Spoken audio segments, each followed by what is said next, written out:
Finding out your partner has cheated is one of the most painful things anyone can go through. It just completely shatters your world and leaves you at this impossible crossroads. So in this explainer, we're going to try to tackle that huge question: should you give them a second chance? We'll break down a way to think about it to hopefully help you find some clarity in all the chaos. Let's just start right there with that core feeling. The pain is just immense. And the confusion can feel totally paralyzing. When you find out about an affair, it's like the ground beneath you just disappears. You feel hurt, angry, maybe you're in denial. All of it is completely normal. The only way forward is to actually acknowledge those feelings, not push them away. They're your starting point. Okay, this is probably the first hard pill to swallow. The relationship you had before, it's gone. You really can't unring that bell.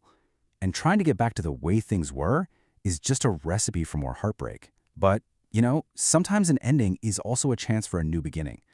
It's possible to build a new, different kind of relationship from the wreckage, one that's built on some really radical honesty. But make no mistake, it takes a ton of work from both of you, and there are absolutely no guarantees. So before you can even think about the future of the relationship, you have to turn inward. And this isn't about blaming yourself at all. It's about looking at this situation with a really clear head. The only way to cut through that fog of emotion is to ask yourself some tough, honest questions. It's how you start to see what's real and what's possible. This is it. This is the single most important question you have to ask. And it goes so much deeper than just hearing the words, "I'm sorry." Remorse isn't about them feeling bad for themselves because they got caught. True remorse is about whether they can actually feel the depth of the pain they've caused you.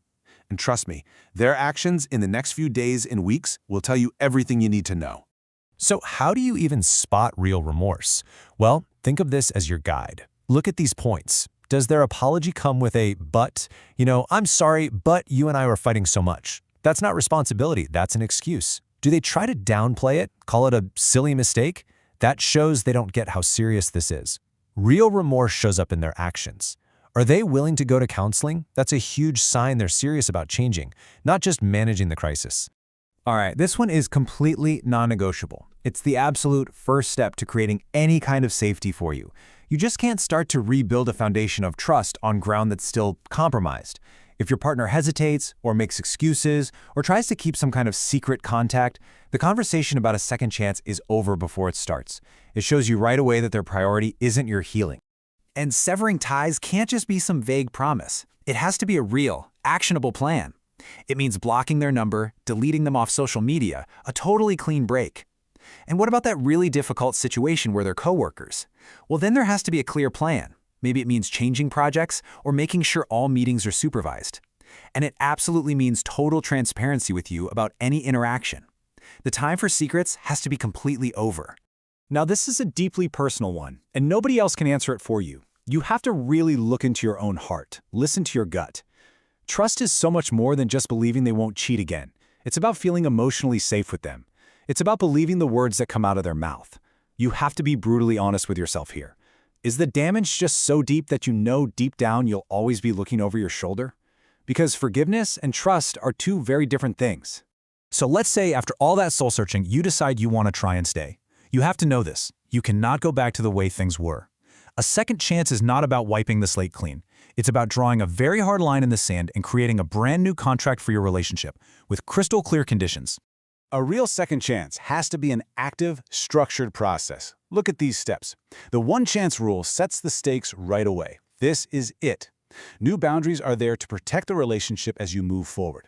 And that commitment to transparency, like access to their phone, that's not about punishment forever. It's a temporary step that's required to rebuild that feeling of safety after it's been so completely shattered.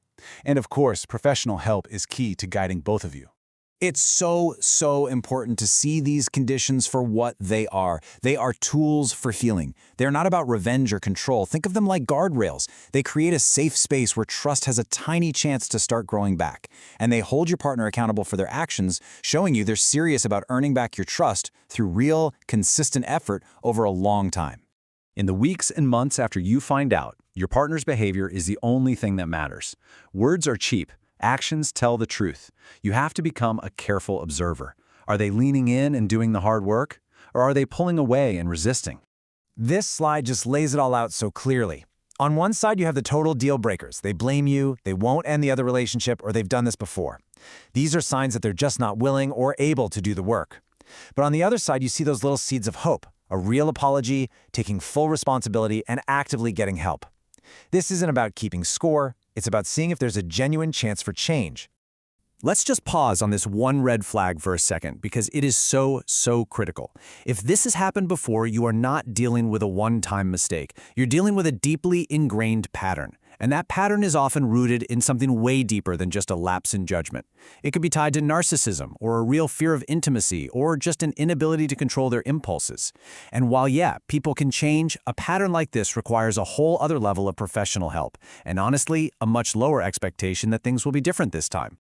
Getting this distinction is everything. Regret is selfish. It's all about them. My life is a mess now, or I can't believe I might lose you. See? It's focused on their consequences. Remorse is about empathy. It's focused entirely on you. I can't believe I did this to you. What can I do to help you feel safe again? Just listen to the words they use. Are they talking about their problems or your pain? The answer tells you everything. So, after you've analyzed your partner and the whole situation, the focus has to finally come back to you. This whole process ultimately isn't about them. It's about you, your happiness, your well-being, and your future. The power to decide what happens next is 100% in your hands. Please let this sink in. Read it one more time. No matter what was going on in your relationship, you are not responsible for their choice to cheat. Their actions are a reflection of them, their character, their choices, not a measure of your worth. Letting go of that blame is a huge step in your own healing, no matter what you decide to do. Right now, in the immediate aftermath, you're in emotional shock. This is not the time to be making massive, life-altering decisions. Give yourself permission to just pause. Your number one job is to take care of yourself. Focus on just getting through the day. Lean on your friends or a therapist. Give yourself the time and the space you need. The right decision can only come from a place of strength, not a place of panic. And this is the question I want to leave you with. When you strip away all the noise, the history, the fear, all of it, what are you left with? Imagine yourself 5 years from now, looking back on this moment. Which choice will that future you be proud of?